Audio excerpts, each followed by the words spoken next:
नमस्कार दोस्तों, आपकी स्वागत है मेरी यूट्यूब चैनल पर। आज की कहानी है बेटे बहू ने धोखे से प्रॉपर्टी अपने नाम लिखवा कर बूढ़ी माँ को बनाया नौकरानी। जी अपना बैग जमा रही थी, ले देकर 3-4 साड़ियाँ और एक तुलसी की माला और कुछ धार्मिक किताबें लेकर जा रही थी। शकुंतला जी के पास अब ज़्यादा कुछ बचा नहीं था। जो भी था वो बेटे ने हथिया लिया था। आज वो बेटे और अपने स्वाभिमान के बीच पिस कर रह गई थी। राजेश बेटा, मैं चलती हूँ, तू ऑटो बुला ले। राजेश थोड़ा सा उत्तेजित होकर बोला, माँ आप इस तरह हमें छोड़कर कैसे जा सकती है? आप यहीं रहेंगी, मैं आपको जाने ना दूंगा। अपनी पायल ने भी चाशनी में शब्दों को डुबोकर कहा, तुम अपनी माँ को नहीं, एक खाना बनाने वाली आया को रोक रहे हो। सुनते ही राजेश की बोलती बंद हो गई। जी मुझे उस दिन के लिए माफ़ कर दीजिए। आपको यहाँ कोई दुख तकलीफ़ है? नहीं, कोई तकलीफ़ नहीं है, बस संसारिकता से मन उठ गया है। एक सहेली वृंदावन के आश्रम में रहती है, मुझे भी उसी के पास जाना है। अंतिम दिनों को तसल्ली से बिताना चाहती हूँ। शकुंतला देवी ने फिर से कहा। शकुंतला देवी की गांव में हरी भरी गृहस्थी थी। घर में उनकी ही चलती थी। साक्षात अन्नपूर्णा के समान का संभालती थी।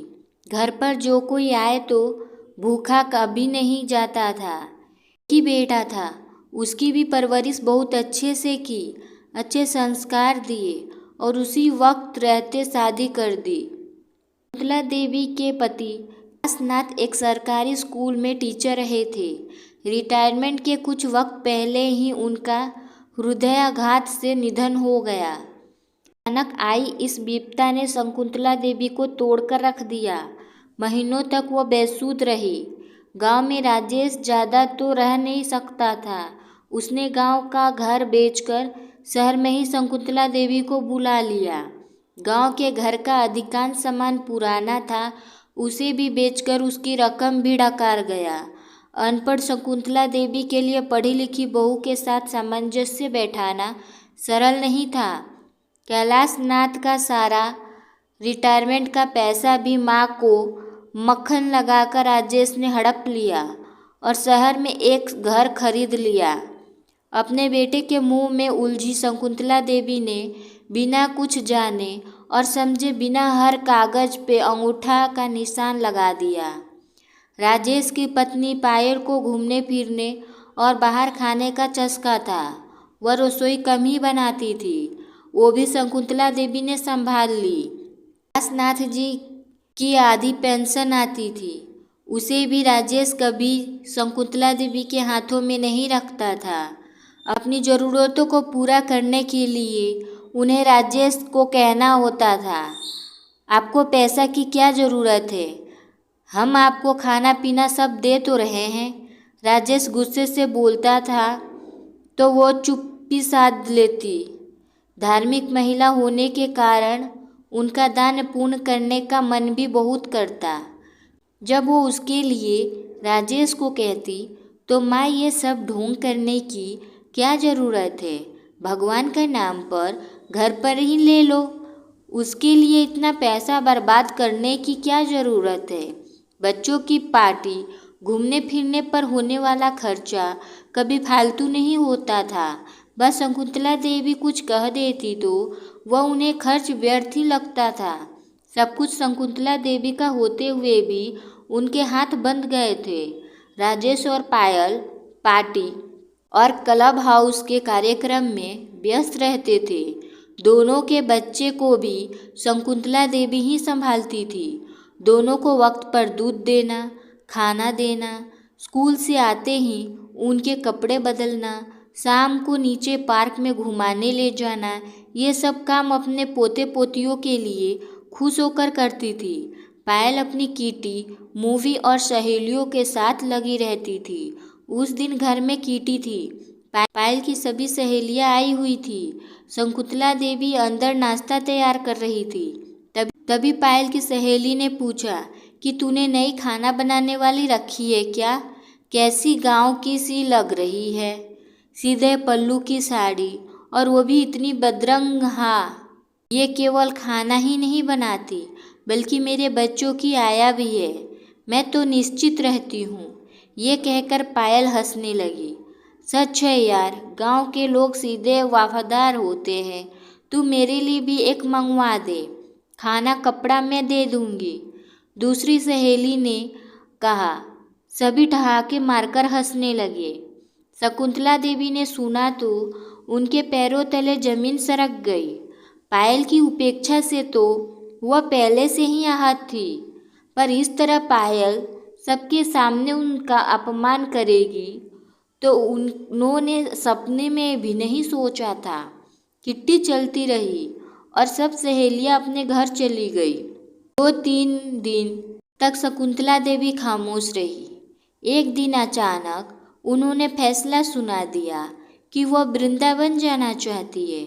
उन्होंने राजेश के सामने पायल से कहा, पायल, अपने सहेलियों से तुम मेरा परिचय करवाने में भी झिझकने लगी हो। क्या गांव का होना मतलब गंवार ही होता है? मैं तुम जैसी पढ़ी लिखी तो नहीं, पर संस्कारों वाली हूँ। मुझे अपनी सास बताते शर्म आ रही है। मत भूलो, जिस पति के दम पर तुम इतना इतरा रही हो, इतना सुख पा रही हो, उसे भी मैंने जन्म दिया है। वह भी गांव का है। अपने पति की माँ को जरा भी सम्मान नहीं दे सकती। धिक्कार है तुम पर, तुम्हारी पढ़ाई पर, जिसने तुम्हें संस्कार विहीन कर दिया है। मैंने तुम्हारी हर तरह की उपेक्षा सही, पर यह अपमान नहीं सहन कर सकती हूँ। मैंने अपना घर समझकर तुम्हारा घर संभाला, तुम्हारे बच्चे संभाले।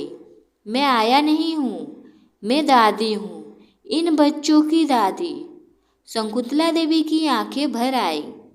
मेरे जीवन की सबसे बड़ी गलती रही कि मैंने अपना गांव, अपना घर छोड़ा। मैंने बेटे पर अंधविश्वास किया, बिना जांचे परखे हर कागज पर अंगूठा लगाया। इन सब गलतियों की मुझे सजा मिल रही है। मैंने गलती की थी तो मुझे भी भुगतना होगा, पर अब और नहीं। तुम अपनी घर गृहस्थी संभालो, अपने स्वाभिमान के साथ जीना आना चाहिए। शुरू से मैं दब्बू और संकोची रही, कभी अपने बारे में सोचा ही नहीं। सदैव सबका सम्मान किया। मेरा भी स्वाभिमान इस तरह छलनी होगा, कभी सोचा ना था। तुम्हारे पास रहकर यही सीखा है कि कभी अपना ठिकाना नहीं छोड़ना चाहिए। अपने हाथों में अपना पैसा होता है तो बच्चे भी सम्मान करते हैं। अब मुझसे इतनी बड़ी गलती हो गई तो हो गई। राजेश, खाना पीना तो तू देता था बेटा, पर माँ को प्यार सम्मान भी चाहिए। बिना मान सम्मान के बुजुर्ग मुरझा जाते हैं, क्योंकि उनके मन आहत हो जाते हैं। तूने मुझे कभी वक्त नहीं दिया, बहू ने काम करने की मशीन समझा। मैं तेरी माँ और इसकी सास तो रही हूँ नहीं। तुम दोनों ने मेरे सीधेपन का फायदा उठाया, मेरे दान पुण्य पर रोक लगाई। तुम्हारे पिताजी की पेंशन कभी हाथों में लाकर नहीं दी, मुझे हर तरह से मजबूर कर दिया। मैं अब गलती सुधार रही हूँ। तुम्हारे पिताजी की पेंशन मुझे मिलती रहेगी। मैं भी अपनी जिंदगी सम्मान से जीना चाहती हूँ, इस तरह उपेक्षित और तिरस्कृत होकर नहीं। मैंने अपनी सहेली से बात की थी। पता नहीं वो अनुभवी थी या दूरदर्शी, जो उसने आते वक्त मुझे अपना फ़ोन नंबर दिया था और कहा था कि कभी भी ज़रूरत पड़े तो आ जाना। वो हमेशा मेरे साथ देगी। उसने मेरी रेल की टिकट बनवा दी है। राजेश ये ऑटो वाला मुझे स्टेशन छोड़ देगा। यह कहकर बिना मुंह के शकुंतला देवी चल दी। ऐसा अक्सर होता है।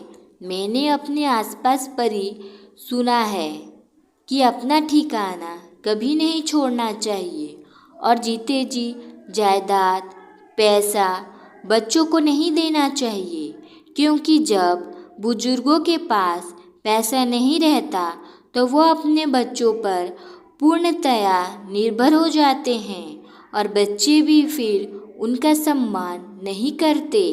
आपकी इस बारे में क्या राय है? आप मुझे अपनी राय कमेंट बॉक्स में ज़रूर दीजिएगा।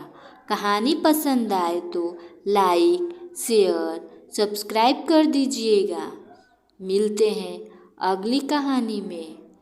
Thank you for watching video.